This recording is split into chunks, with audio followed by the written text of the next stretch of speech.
remember saying when I was 12, I'm going to be a photographer. Living in the country, there's not a lot to do. And so I'd always pester my dad, can we go for a bushwalk? Can we go up to Mount Buffalo and go for some bushwalks? And during those times where we're up on Mount Buffalo, my dad would bring his dad's Pentax SLR camera, and I'd steal it and take photos along the way. My interest in photography was cemented when I was introduced to the black and white darkroom. When you put a piece of exposed paper into the developer and you see it appear is a pretty amazing experience.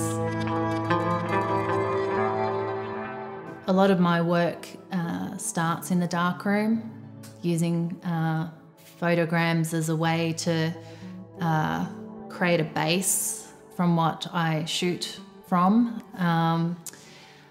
I also use the studio quite a bit as well. I like to kind of mix and match processes as well. I like the idea that photography, you know, there tends to be a lot of rules, and I like just swapping them up.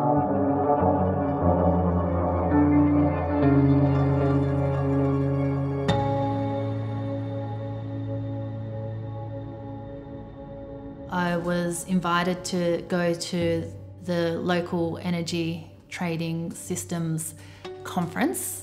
So I went along, and there was an activity that we did as a group, and there were 60 of us, all in a kind of like a bit of a group circle, and everyone had a ball of wool. The ball of wool was passed around from one person to another with no rhythm or anything. It was just to whoever they wanted it to go to. It was very spontaneous, non-linear, and it created this web of, you know, wool and string that, you know, it was quite beautiful once it was laid down to the ground. And that was used as a metaphor to describe how self-organising communities function, where things aren't linear.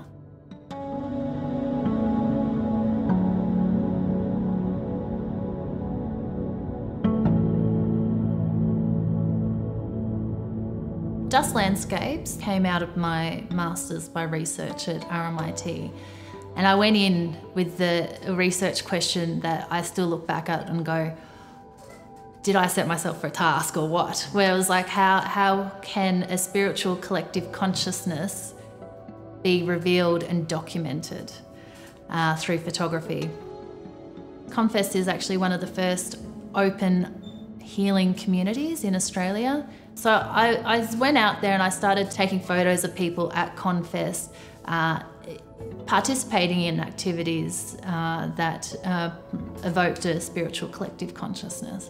And when I brought those images back, I was really disappointed that it just became me as an outsider photographing people involved in an activity, and it just didn't capture actually what the energy was like.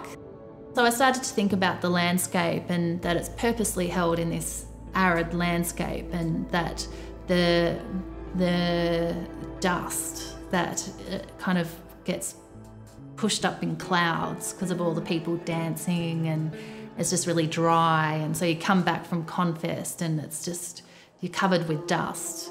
And I kind of like that idea of the residual part of Confest going with people, and that is a really important part of what Confest is. And so then I started thinking, well, could I make pictures from the dust as a landscape, as almost like a topographical map? I really wanted the dust as like residual artifacts of the Confest experience, and then also to be like really quite unfamiliar.